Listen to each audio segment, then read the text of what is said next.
Bismillahirrahmanirrahim. Assalamualaikum warahmatullahi wabarakatuh. Baik, perkenalkan nama saya Fitra dari kelas E dengan NIM H0123-051 Pendidikan Bahasa Inggris Angkatan 2023. Jadi pada video kali ini saya akan mempresentasikan final project saya, yang dimana ini adalah mata kuliah perkembangan peserta didik yang diampu langsung oleh Ibu Nur Husnil Khotimah SPD MPD. Nah, di sini kita akan membahas tentang cara kita memahami tahapan pertumbuhan, terus tugas perkembangan berdasarkan usia, dan teori perkembangan serta multiple intelligence. Slide yang pertama ini kita akan membahas tentang tahapan pertumbuhan berdasarkan usia. Nah, kita kan tidak langsung besar. Kita mulai dari bayi dulu, terus kanak-kanak, remaja, dewasa, dan seterusnya.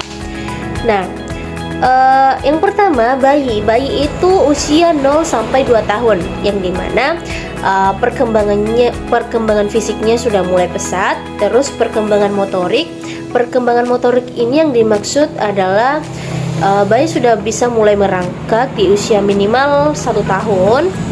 Terus sudah mulai bisa berkomunikasi juga, walaupun baru sebatas mama, papa, atau kakak begitu. Yang kedua, kanak-kanak ini dimulai dari usia 2-6 tahun. Nah, dimana pada usia ini perkembangan bahasanya mereka sudah mulai luas. Terus kemampuan sosial mereka sudah bisa berbaur dengan teman-teman yang lain. Terus di sini itu anak-anak lagi asik-asiknya bermain karena imajinasi mereka itu sedang berkembang pesat. Nah, yang ketiga, usia sekolah dasar. Nah, usia sekolah dasar ini dimulai ketika usia 6 sampai 12 tahun. Nah, di sini berkembangnya kemampuan kognitif mereka itu. Kemampuan kognitif yang dimaksud itu adalah kemampuan mereka berpikir, ya, berpikir logis. Mereka sudah bisa mulai berpikir logis, terus kemampuan membaca dan menulisnya meningkat. Nah, yang keempat yaitu remaja. Nah, remaja itu dimulai dari usia 12 sampai 18 tahun. Nah, di sini perubahan fisiknya itu sudah kelihatan, ya. Misal pinggul membesar, terus payudara juga muncul tumbuh bulu di sekitar kemaluan begitu. Ya, mungkin kita sudah pelajari ini pada usia SMP, ya. Terus di sini juga pada usia remaja juga kita sudah mulai mencari jati diri, terus perkembangan emosi yang kompleks. Nah, di sini perkembangan emosi yang kompleks yang dimaksud adalah nuansa hati yang sering kali berubah, atau yang biasa kita sebut labil, karena perubahan suasana hati begitu. Perubahan suasana hati yang sering kali berubah-ubah, labil, ya. Nah, terus dewasa muda. Nah, dewasa muda ini dimulai dari usia 18 tahun sampai 25 tahun. Dimana di usia ini kita sudah mulai menentukan tujuan hidup, terus kemandirian. Kan biasanya kalau usia ini tuh kita sudah malu untuk minta semacam finansial ke orang tua, ya, atau minta uang gitu. Terus membangun hubungan interpersonal yang lebih dewasa. Maksudnya ini adalah percintaan. Mungkin di usia ini sudah banyak yang memikirkan tentang hubungan mereka dengan kekasihnya. Pokoknya sudah memikirkan untuk yang jenjang yang lebih dewasa lah gitu. Nah, terus usia dewasa itu yaitu 25 tahun ke atas. Nah, fokusnya di sini mereka sudah mulai membangun karir, terus keluarga, dan peran sosialnya. Selanjutnya, kita akan membahas tentang tugas perkembangan berdasarkan tahapan usia. Yang pertama, bayi di sini sudah mulai belajar mengontrol gerakannya, terus bisa makan sendiri, terus bisa berkomunikasi. Meskipun baru beberapa kosakata yang mereka ketahui.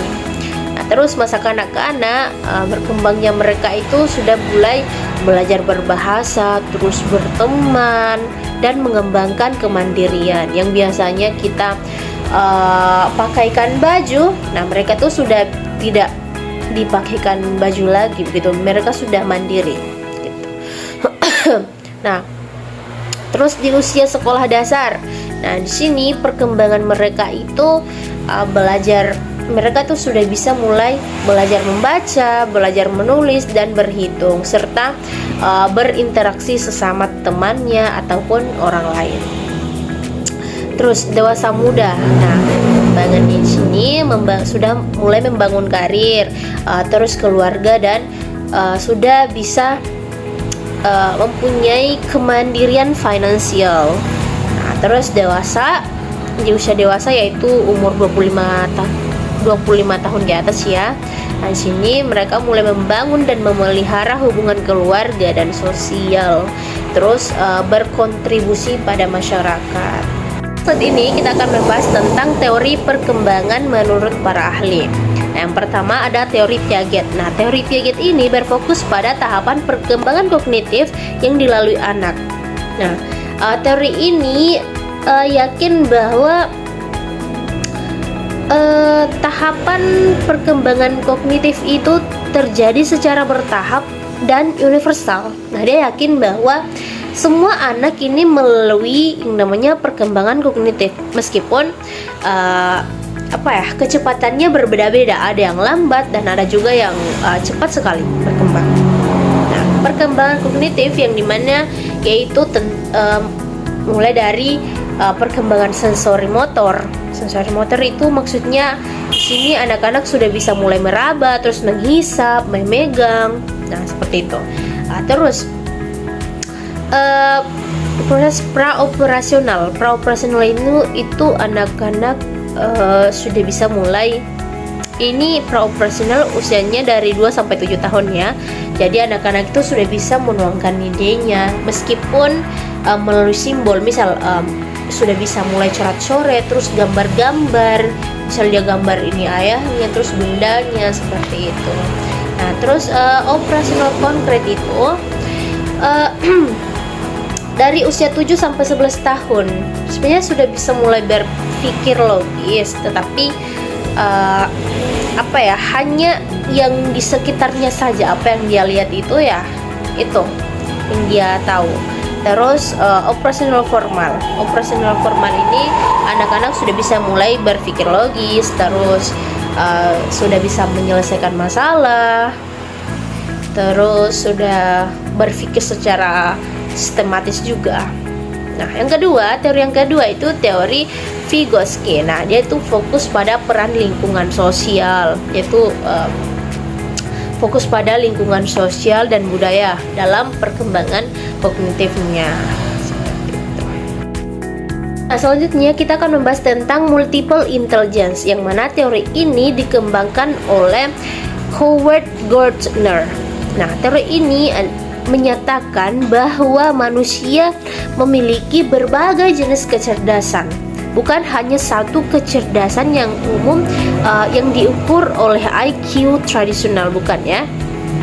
Nah, di antara multiple intelligence yaitu yang pertama kecerdasan bahasa atau verbal. Nah, kecerdasan bahasa ini yaitu kemampuan untuk menggunakan bahasa dengan efektif, baik lisan maupun tulisan. Nah, misalnya penyair, terus penulis. Nah, mereka itu mempunyai kecerdasan bahasa. Nah, terus yang kedua yaitu kecerdasan logika atau matematika. Nah, kemampuan ini untuk berpikir logis, terus menganalisis, memecahkan masalah, dan berpikir secara sistematis.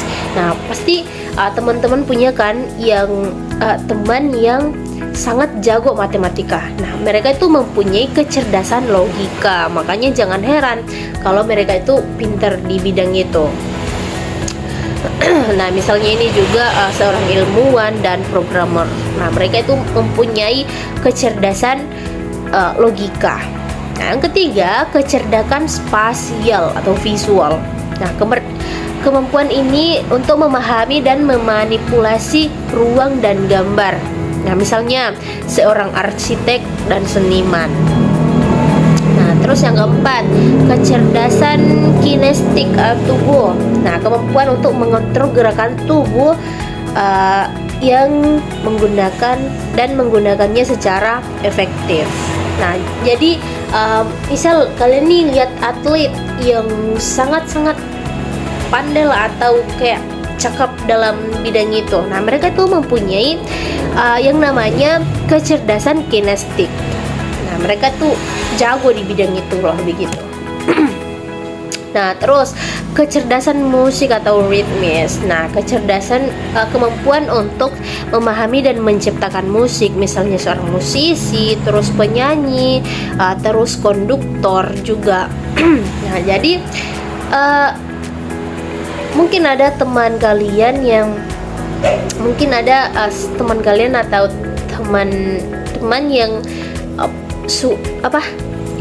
pinter banget main alat musik, atau ada juga yang pintar nyanyi, terus dan ya yang seperti itu. Nah, mereka itu mempunyai kecerdasan musik atau ritmis. Terus yang keenam itu kecerdasan interpersonal. Nah, kemampuan untuk memahami dan berinteraksi dengan orang lain secara efektif, misalnya guru, konselor, pekerja sosial, dan politikus. Nah, orang-orang yang mudah sekali untuk berinteraksi seperti itu, ya mereka itu mempunyai kecerdasan interpersonal tersendiri. Nah, terus yang ketujuh, kecerdasan intrapersonal. Beda ya, yang tadi itu interpersonal, dan yang ketujuh ini intrapersonal. Nah, yaitu kemampuan untuk memahami diri sendiri, termasuk kekuatan, kelemahan, emosi, dan motivasi. Contohnya penulis, terus filsuf, terus terapis gitu. Nah, yang terakhir adalah kecerdasan naturalis. Nah, yang dimana kecerdasan naturalis ini adalah kemampuan untuk memahami dan berinteraksi dengan lingkungan. Contohnya ahli biologi, terus ahli botani, ahli lingkungan, nah maupun petani. Nah, jangan salah ya, itu petani juga mempunyai kecerdasan, namanya kecerdasan naturalis, karena dia itu mampu berinteraksi dengan lingkungan seperti itu. Sekarang kita mulai masuk di studi kasus nih. Saya bacakan dulu ya kasusnya. Di sebuah kelas, guru menemukan bahwa siswa bernama Andi sangat pandai berhitung dan logis. Namun, ia kesulitan saat diminta menulis karangan. Nah, sementara itu, siswa lain yang bernama Lala ini sangat pandai bercerita dan menulis puisi, tetapi nilainya rendah di matematika. Nah, pertanyaannya, apa pendekatan pembelajaran yang bisa diterapkan guru agar keduanya bisa berkembang secara optimal? Dan bagaimana guru dapat menilai keberhasilan belajar siswa secara adil berdasarkan teori multiple intelligence? Nah, kita jawab ya. Jadi ada dua anak nih. Yang pertama ada Andi yang jago sekali matematika, terus ada Lala yang kurang jago di bidang matematika, tetapi dia itu pandai dalam membuat puisi, terus karangan, bercerita. Nah, sementara itu adalah kelemahan Andi, ya. Nah, pertanyaan pertama, apa pendekatan pembelajaran yang bisa dipakai untuk dua orang anak ini yang mempunyai dua kecerdasan intelligence yang berbeda? Nah, yang pertama ya, solusi yang biasa saya berikan, yang pertama untuk Andi nih, berikan lebih banyak kesempatan untuk memecahkan masalah yang membutuhkan penalaran logis dan pemecahan masalah begitu. Terus tugas menulis ini dapat dimodifikasi ke dalam, misalnya dengan memberikan kerangka tulisan atau poin-poin utama yang harus dibahas. Nah, terus untuk Lala sendiri itu kita bisa berikan kesempatan untuk mengekspresikan ide-idenya melalui tulisan. Nah, terus misal cerita, puisi, atau drama begitu. Nah, terus tugas matematikanya juga bisa kita modifikasi, misalnya dengan menggunakan pendekatan konseptual atau permainan. Terus pertanyaan selanjutnya itu, bagaimana sih guru dapat menilai keberhasilan belajar siswa secara adil berdasarkan teori multiple intelligence? Nah, yang pertama itu kita